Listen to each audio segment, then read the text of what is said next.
Welcome everyone to the Martial Arts Business Success podcast number 87. We've actually got myself, Graham, and Phil as always, but we've got a guest instructor here, one of our instructors, one of our top guys who runs our school. This is Andrew. Now today we're going to be talking all about a topic that, in all honesty, is probably, in my opinion, one of the hardest job roles to do in any martial arts business, and that is being a program director or a program manager.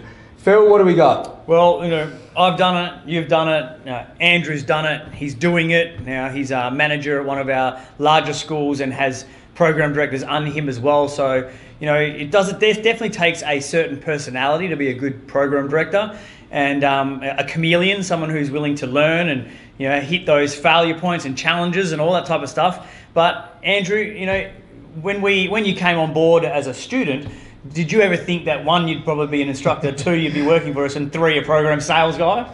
Yeah, not in a million years, really. I think I was lucky to be a student to start with, and then as we started to transition, obviously through ranks and assisting and working my way into an instructor program, I found myself on board full time, which was really great to see. Loving teaching classes, and then I remember the day you approached me about being program director.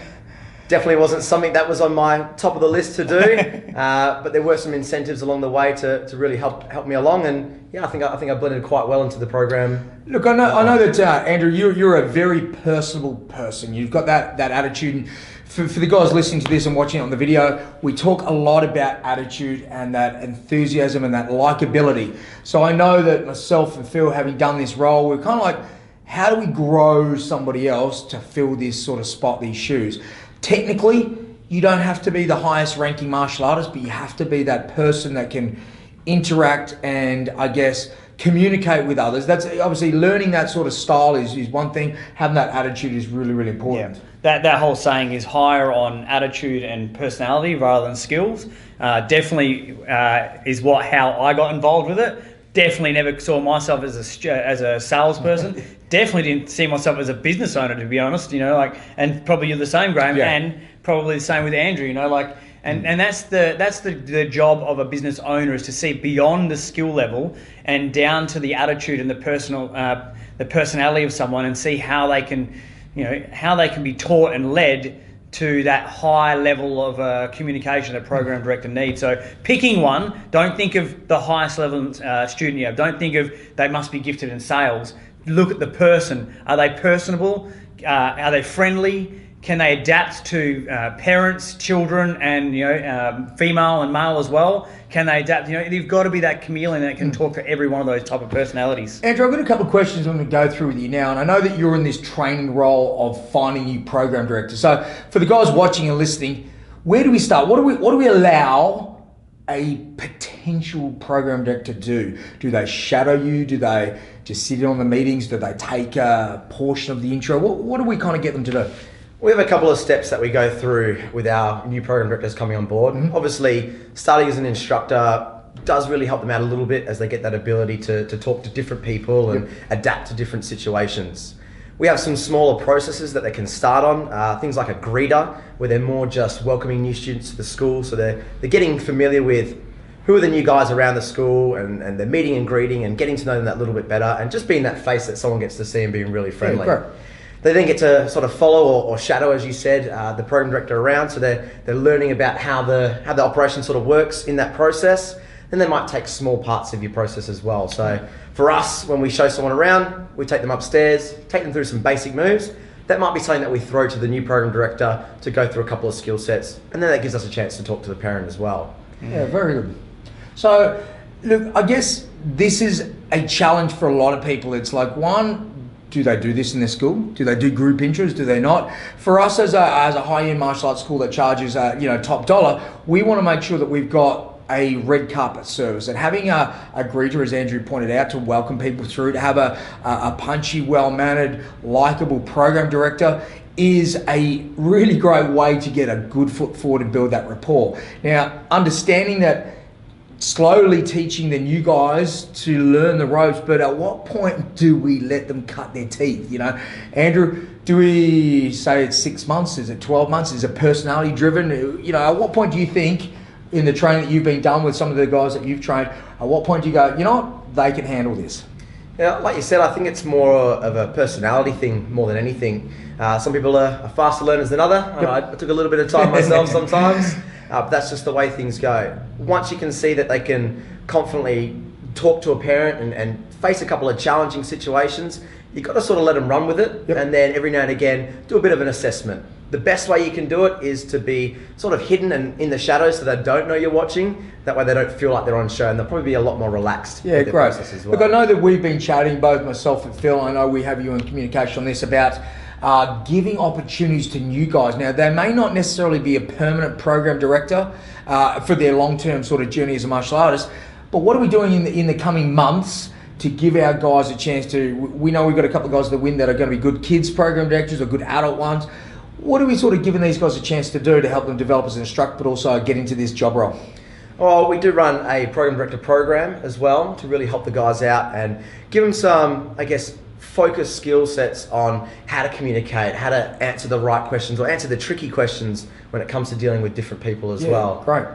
Now, mate, I know that this is always a challenge. Having done this for as long as we have, and you've been doing this for a long number of years and have certainly added to the success of Weymouth's, what are the challenges you face as a program director? What are the things that the world's on your shoulders? And again, how do you stay motivated? Graham, it's only a 12-minute podcast. The challenges are long. But Mate, I guess, you know, how do you stay motivated as a program director? Because you are behind the scenes, you're not on the floor teaching as much. What keeps you energized? I guess it's really, you know, like you said, the world is on your shoulders when you're program director. You're dealing with the growth of the school essentially, and you're the first person that the people meet when they first come into a school as well. So you're that initial impression.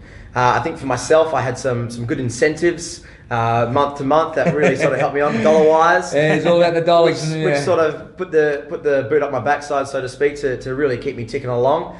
But having those wins as well, you know, if you get a good month and you know the school's growing, you feel really accountable for that, and I think that's a great feeling to have. And like you said, you can sort of train anyone in martial arts and you can be a great instructor, but to be a program director, it really does take something special. And I think that's a really nice thing to know that you do have that special gift to talk to anybody. So let's flip it on its head a little bit here. And what do you do if you're the manager, and Andrew runs the school that's of 900, and he's got some staff under him that are now training as program director. Let's say we have a bad month.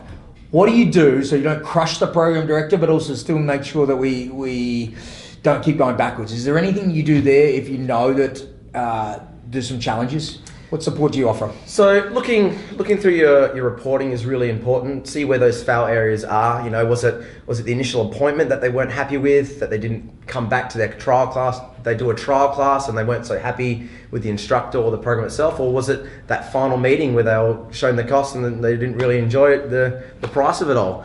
But really backing them up as much as you can is really important, and keeping positive with them, like you said, with the incentives is a really good thing to do. So if they are ticking well along, they're feeling that reward. If they're not doing so great, that's when you've got to sit down with them, have a look at overall, where's everything at, and what can we do together to really get a good month next month. Yeah, where great. our inquiries at, what are our events, what are our fates that we can go to generate some more leads. Yeah, great, unreal. I guess you know, this is a topic that we have got dear and near to our hearts because we've all done this, and it's an extremely challenging role. I know that it's an ever-changing and progressing job role, and again, it's one of those ones that I believe is probably the hardest job to do in any martial arts business. So again, team, you know, I really appreciate your insights there, Andrew. I know we've got plenty more fun stuff that we'll share in the coming podcast, but also, guys, if you're interested in finding out more about our program director course, which Andrew obviously mentioned, we have that through TIMA. It's a way that you guys can obviously get on, fast track a little bit to some of the stuff that you're going to need to obviously grow or re-educate some of your team that are in that sort of space at the moment. I think one of the challenges, I remember going through it myself as well, is you really need to be able to have an answer to all the questions. And whether that's on a phone call to someone who's inquiring about fees, you need to have the right answers, the right time, and the way to navigate the conversation the way you want to. Whether it's in person or whether it is that join up, you really need to be able to have a wealth of knowledge of how to dictate a conversation and be able to direct people down a path. Now, it's not tricking, it's not magician stuff, it's not like trying to pull the wool out of someone, you know, the wool under their feet or whatever. It's about knowing what is the outcome and how you can direct the conversations and meetings in a way that gets you to an answer of yes or no. At the end of the day, we all just want the answer, yes or no. Like, do you value what we've got? The hardest thing is for the program director is no contacting. They don't know whether they're interested or not. It's like, well, do I leave them? Do I not? Do I keep pushing them, or do I let them go to the email campaign? What do I do with these people here? And then there's that, being in the dungeon, like wherever the program director is, usually they're in their room or whatever. It's giving them the opportunity to come out on the floor sometimes as well. So don't just throw a program director behind the scenes and leave them there. You want to make sure that they do get an opportunity to come out, train, and be an instructor, which is probably generally the first reason why they got involved as well. Guys, just one more thing. I know that Andrew with his team will also, apply these principles. Look at not just set and forget. In other words, when you find someone who's an absolute gem in that role, don't just leave them there. Because what can happen is they may lose their passion for their martial arts training, because as Phil pointed out, they're not on the floor, they're not training. So always look for that succession plan, which is why, we mentioned before, is we've always got 2 or 3 people in the wind that we think would potentially make a good program director, or someone who we can train up for that. Because, the other challenge is when they go on holidays and your number one guy suddenly goes on holidays, and then you're clamoring because who else is going to fill the spot. So again, team, definitely look at your succession plans. And as we've done with Andrew, for example, he was our superstar program director in our big school. We thought, you know what? We need to have that knowledge and that ability, not stuck in one spot, but we're going to use that to train and help motivate other people. And that's, that's obviously a great way to do it. You've got that exit strategy always pinned in there as well too. Just want to mention, last but not least, that as Graham said, we've put people in program directing even though they didn't really want to, and it always ended up in a bit of a bad result. Whereas lately we're finding the right people for the right job. We've got Simon down at Myree. He loves it. He goes, I enjoy it. I like going to shopping centres and being that person up front. I'm enjoying that. So keep a lookout for the right person. You can teach them the skill, but I can't stress enough that finding the right person for the right job, working with their strengths, will get you a better outcome and better result with students growing as well. All right, so team, look, I guess as always, we want to make sure that any feedback, any further questions you have in regards to this, that we'd love to have Andrew answer some of these questions for you. Again, delegate, okay? Again, admin@tima.com.au. We've got some great stuff there. If you found this of value, and for those who are part of our TIMA online sort of course, or the members who are paying $99 a month, we've got the TIMA Mastermind sort of group. If you feel that you'd like to maybe talk about a specific topic about program directing, we'd be happy to get Andrew on the call with us as well too. And he can obviously give you guys some live information as well. All right, guys. Well, thank you very much for joining us today. Have a fantastic week, and we'll see you on the flip side. Take care. Innovating the martial arts industry.